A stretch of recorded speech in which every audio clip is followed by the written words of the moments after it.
Hey there guys, girls and ghouls, I am Coast Ghost, and I am here doing a vlog at Islands of Adventure. It's currently early entry time for hotel guests and annual pass holders, and I am staying on site at Universal Orlando, so I do get early entry. And I think I'm going to head over to do Velocicoaster first, because whenever I've done early entry in the past Velocicoaster, it's been a walk-on, and I've seen Hagrid's, which loads of people go to, like 2.5 hours.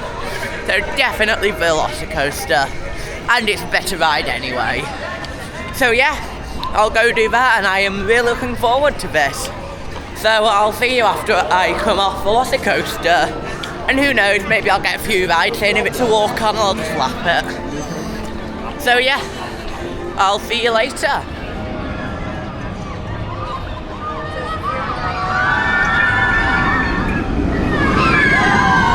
Well, 2 laps on Velocicoaster is definitely one way to start the morning. I had my first ride on it was a back row ride, second ride was front row, and I have to say front row definitely feels better than back, but it is a bit of a controversial opinion. Some people prefer the back, but yeah, it is really good, definitely the best ride in Islands of Adventure. Yeah. Now, I'm waiting for the rest of the park to open up, and I think I might go do Skull Island Reign of Kong. So yeah, I'll probably go do that.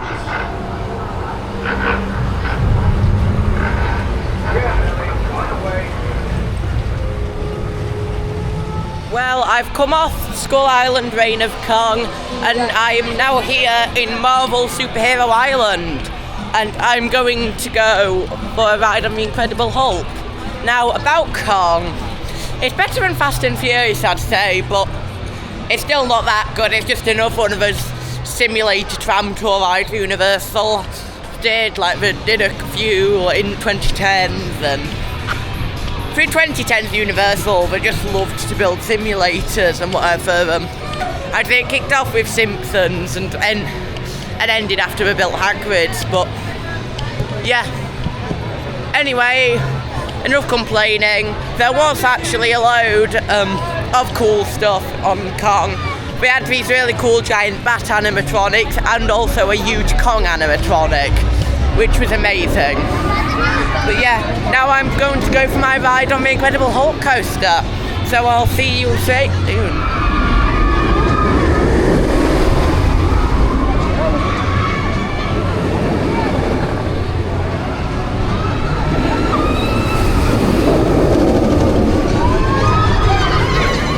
I have come off what has been a really, really good ride on the Incredible Hulk coaster.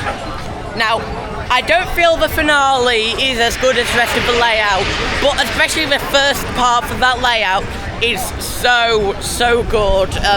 It's definitely one of B&M's masterpieces. Now I think I'm going to head over to do Zeus Landing and probably try like Cat in the Hat and the Zeus Trolley train ride, because I haven't done them this trip yet. So I will see you after I probably do Cat in the Hat. This came down too. It fell into a box. Do I like this? Well, I've come off Cat in the Hat, and that ride is the definition of so bad it's good. It's like ridiculous, but it works. It's just a really weird way of telling the Cat in the Hat story, but yeah, it does sort of work. Now I think I'm done in Islands of Adventure, and I'm probably going to go over to the main park, Universal Studios Florida. So yeah, I will probably see you after I've crossed over. Well, this does not look like Universal Orlando, well, Florida, because it's not. It's Epic Universe, and it's nighttime as well. So what ended up happening, Universal Florida was just way too busy. I don't know if it's because they're doing their Mardi Gras event and today is actually Mardi Gras, or whether it's something else. But either way, I'm here at Epic Universe now, and I think I'm going to go do Monsters Unchained the Frankenstein experiment and go through Darkmoor at night again, because that is probably one of the coolest theme park area experiences out there. Just nighttime at Darkmoor is brilliant, and it's definitely a must if you come down to Epic Universe. Really, the whole park at night takes on a whole new tone and everything. It's brilliant. So yeah, a definite must do. So yeah, I'll probably see you after I've done Monsters Unchained. Goodbye. Lower the lights, quickly. Now. These people are friends. Well, I've come off Monsters Unchained, and that was brilliant. One of my favourite things about it, actually, but no one seems to pick up on, it is such a good people eater. It just like munches through crowds, and I think the longest queue I've seen at this trip has been 25 minutes. Although I did single rider when it was that. So really the longest I've actually queued for this was about 5 or 10 minutes. Which for like one of the world's best dark rides is mental. I think something like Rise of Resistance at Hollywood Studios, where it seems to get a multi-hour queue easily, compared to that, which never seems to be more than like 10 minutes, 15 minutes. Yeah. I mean, it does get a queue occasionally, but yeah, but that's really good. Now I'm heading over towards Stardust Racers to do that. And you can see you've got a sign there and part of the ride. So yeah, I'm gonna go do Stardust Racers for a night ride and hopefully get the yellow side, because I do prefer yellow to green.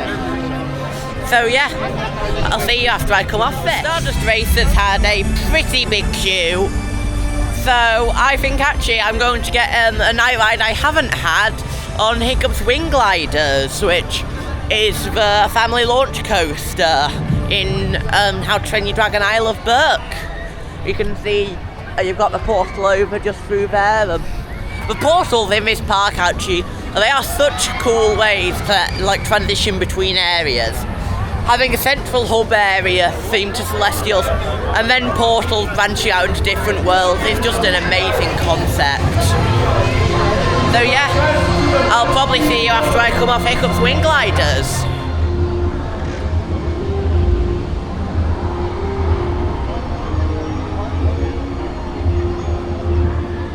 Well, I have finished on Hiccup's Wing Gliders. I'm now back at my hotel, just heading round in towards the lobby to like, get a lift up to my room.